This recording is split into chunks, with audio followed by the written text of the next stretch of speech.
Hello friends, I'm George, the nice medic gentleman. Today I'm going to show you 5 pair of fragrances, and for every pair I'm going to tell you which fragrance to get and which to avoid, and I'll try to quickly explain why I think that's the case. I want to dedicate today's video to a close friend of mine for whose passing I learned literally 20 minutes before I started doing this video. So this one is for you, Simo. Rest in peace, brother. Okay, so the first pair is going to be two fragrances from the house of Dior.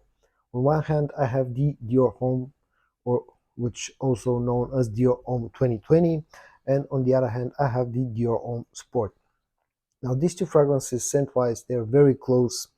They have very similar notes. So you get citrusy opening in both of them with some spiciness. Then on the dry down, you get some musk, some woody notes, some musky notes. All in all, they're very close scent-wise. But in my opinion, you should skip the Your Own 2020 and you should go straight for Your Own Sport.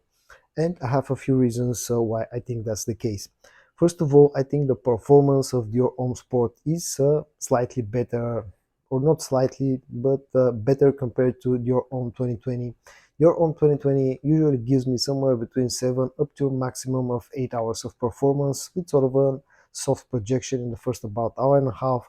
Your Own Sport gives me up to 9 hours of performance, so at least 1 hour extra over the 2020 its 2020 brother, and also has stronger projection. Also, I think Your Own Sport fragrance is a bit more versatile because it feels a little bit fresher and a little bit more citrusy, and it can work slightly better in warm weather. Also has enough of a performance to work in cold weather. So all in all, because of its better versatility and better performance, I think you should go out of those two fragrances. You should go with Your Own Sport. The second pairing is going to be two chippies. Armaf Odyssey Tyrant Special Edition and Rue Broca TRM. Now, I'll tell you why I'm putting this one against the other.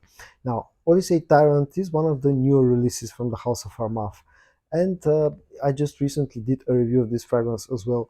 And this fragrance, if you look online, especially on Fragrantica, you'll see that a lot of people are actually comparing this to Bulgari's Tiger.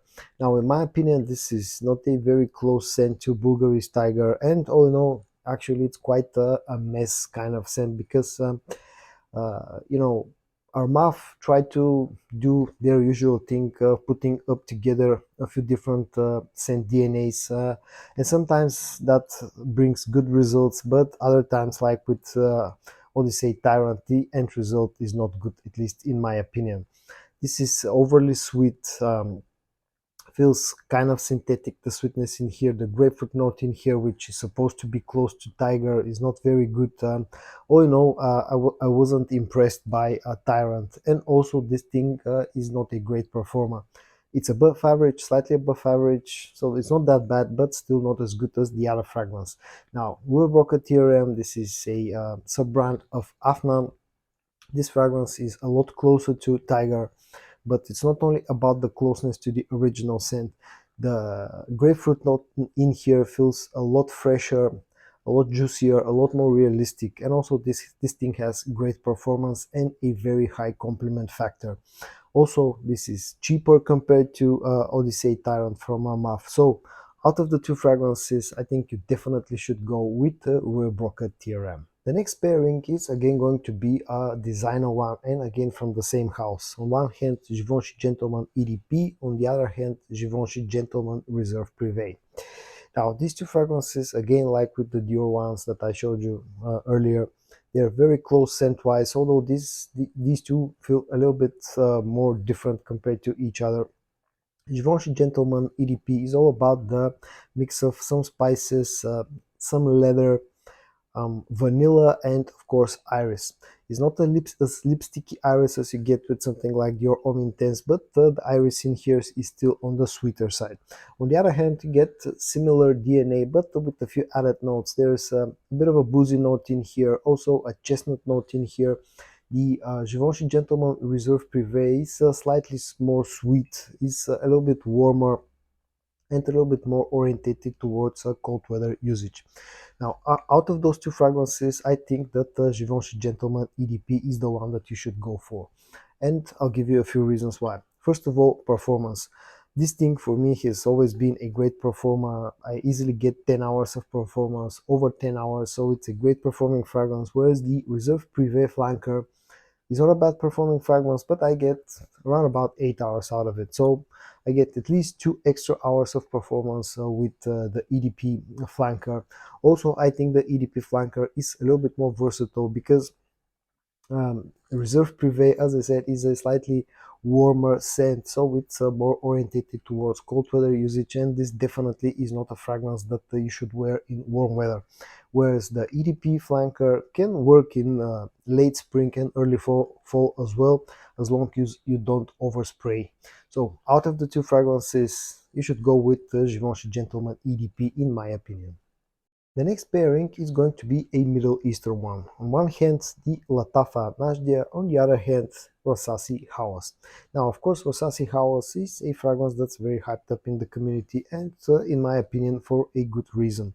This is the Paco Rabanne Invictus Aqua DNA. In fact, this came before Invictus Aqua. You get that bubblegummy sweetness mixed with some spices, some musky notes, and some marine aquatic notes.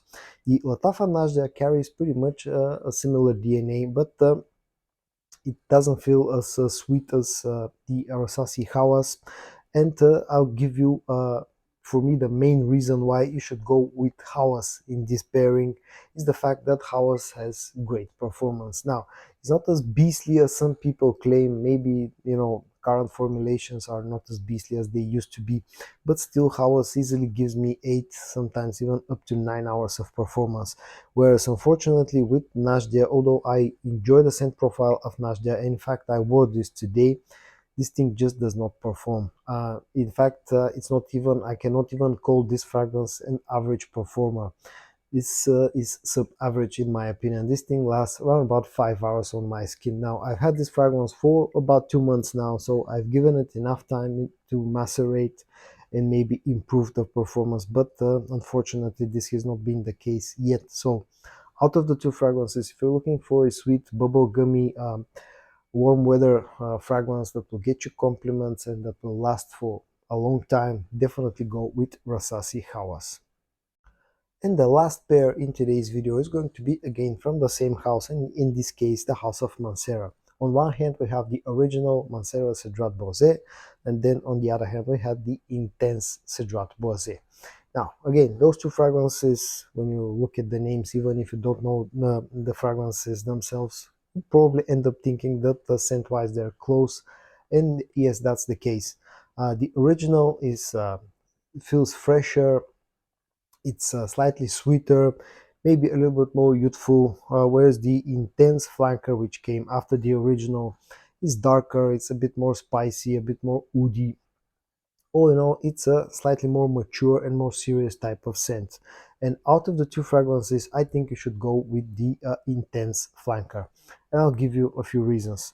First of all is the performance. Now, Cedrat Boisé is a great performing fragrance. I easily get 8 hours out of it, which for a freshy kind of scent, which this is, the performance is great. But the Intense Flanker actually builds up on that performance. I get up to 10 hours of performance out of Intense Cedrat Boisé, with pretty good projection in the first about 2 hours. So the first reason why you should go with Intense Cedrat Boisé is the performance. And the second reason, in my opinion, is the versatility. Now, Cedrat Boisé is a fresher type of scent, and this usually works best in the warmer months of the year. Now, this thing has enough of a performance to even work in cold weather, but I think the Intense Cedrat Boisé has basically has the best of both worlds. Has enough of a freshness to work in warm weather, but also has enough of a darkness and enough of a sort of an woody, spicy nature to work also in cold weather, plus the better performance. So the two reasons why you should go with Intense Cedrat Boisé over the original Cedrat is the fact that this is a better performer, and also it's a more versatile fragrance. And so today I showed you 5 pair of fragrances, and for each pair I told you the fragrance that you should get and the one that you should avoid, in my opinion. I hope that you found this video interesting or helpful. If you did, give it a thumbs up. I would greatly appreciate if you subscribe to my channel. I hope that everybody stays safe. I'm going to see you in my next video. Bye bye.